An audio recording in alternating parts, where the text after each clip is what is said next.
There you go, if I do that.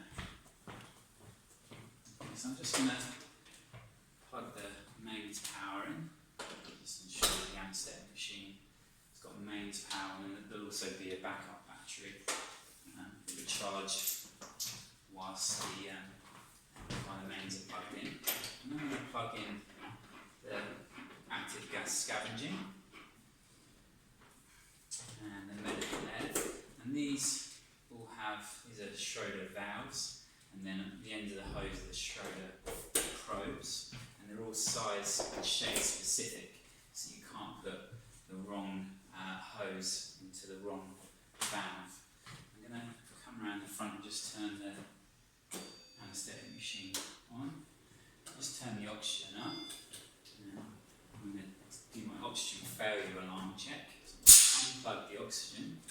Just see the residual oxygen drop there, and I should get an oxygen fail alarm that should come up in a second now. It says no O2 pressure, so I'm happy that works working efficiently.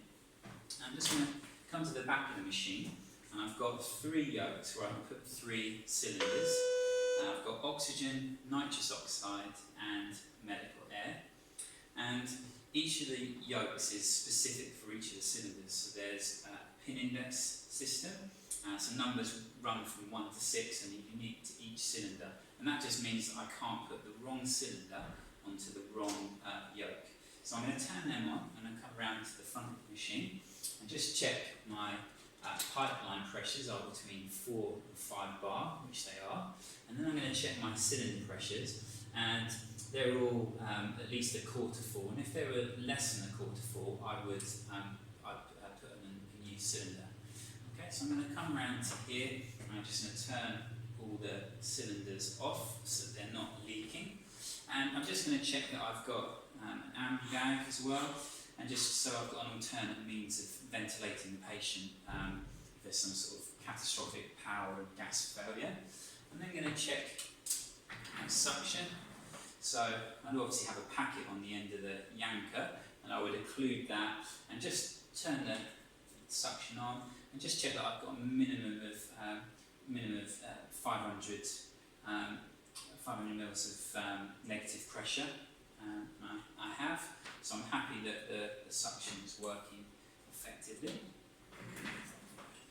And now I'm just going to come around to the back bar, and so I've got my 2 gas vaporisers here. So I've got sevoflurane and isoflurane, and I've just checked that they're seated well on the back bar, and just check that they're suitably filled as well. If they were underfilled, I would fill them up.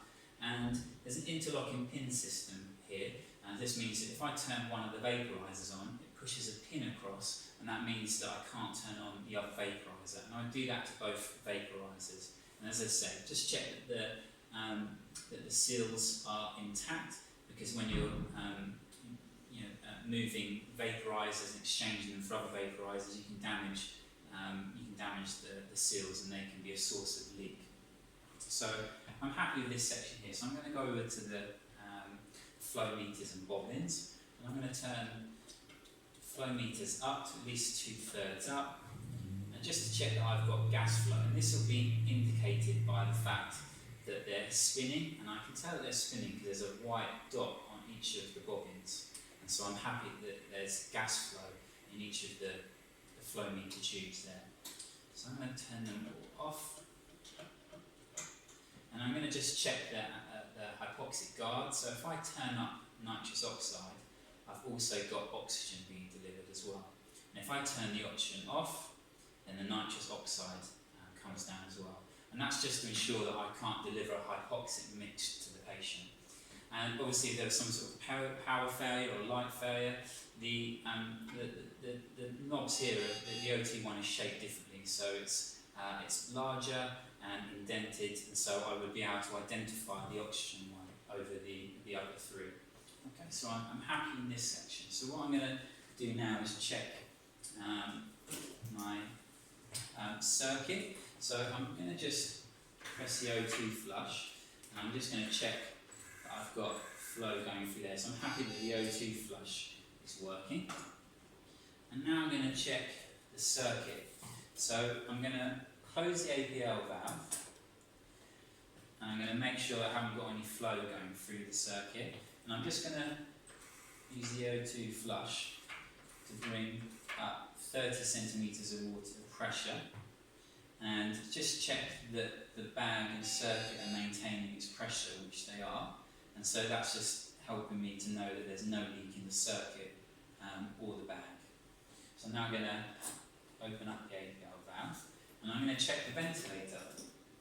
So I'm going to take this off here, put on the test lamp, and I'm going to turn the ventilator on. So here, on these 5 buttons here, I've got the inputs, and then the information on the screen here, I've got my outputs. So at the moment, the ventilator is set to 500 centimetres of water, 500 mils, sorry, and you've got a rate of 12. Inspiratory and expiratory is set 1 to 2, so 1 second for inspiratory and 2 seconds for expiratory. The pressure limit is set to 40, so that means that if a pressure of 40 centimetres or more is required to deliver that tidal volume, an alarm will go off. We've got the PEEP, which stands for positive end expiratory pressure, which is off at the moment. So I'm just looking at the outputs here, and I can see I'm delivering around 470 mils, which is between sort of 5 and 10% leak. So I'm happy that that's not anything to be concerned about. If it was more than 10% leak, then I would try and identify a leak somewhere in the system.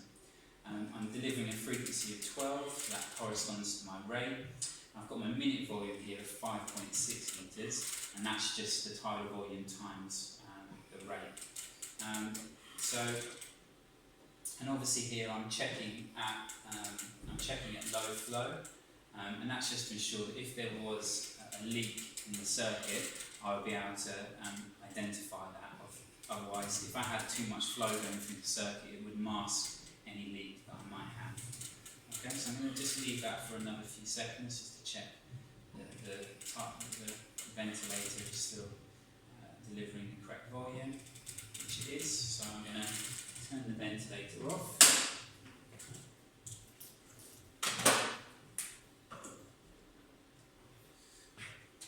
So now I'm just going to check oxygen analyzer. So I'm just going to check that this is calibrated to 21%. So I'll just go down to the calibration setting and click on the O2 sensor for 21%.